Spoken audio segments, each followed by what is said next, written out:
Good morning mga lods, mga idol. Ito na yung binidyo ko mga lods na balat ng puno ng anunang. Ito na, nakakulo na.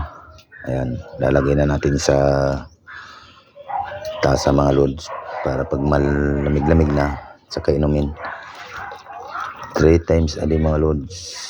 Ito ay gamot sa binat-binat, yung mga bagong panganak. Ito yung mga niinom nung araw ng mga nunuan natin, mga ninuno natin mga lods. Pinakulo ang balat ng anunang puno ng anunang balat, yung balat. Di ko lang alam mga lods kung anong tawag sa Tagalog yan. Yan mga lods. Oh, mainit pa mga lods. Ay, sarap mga lods. Parang natural na tubig lang. Yan, 3 times a day mga lods. Isang bisis sa isang linggo. Ang target ng mga lods ay mga binat-binat o mga anxiety. Maganda ito sa katawan sa mga sugar mga lods. Hindi ito mabisa yan at magpatanggal ng mga toxin mga lods.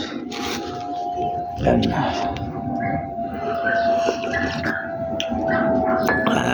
Hugasan mo lang ang balat ng anunang, patuyuin mo, ibilad mo. Pag tuyo na, tuyong-tuyo na siya, bago mo pakuluan. Kasi gamot sa binat, anxiety mga lods.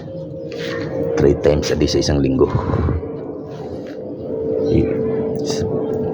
Marami ito sa probinsya mga lods. Iwan ko dito sa Luzon kung mayroon yan ang mayroong puno ng anunang dito, pero hindi ko alam kung anong tawag sa Tagalog mga lods. At ito, nag-ihaw din tayo ng isda mga lods. Yellow pin mga lods. Inihaw.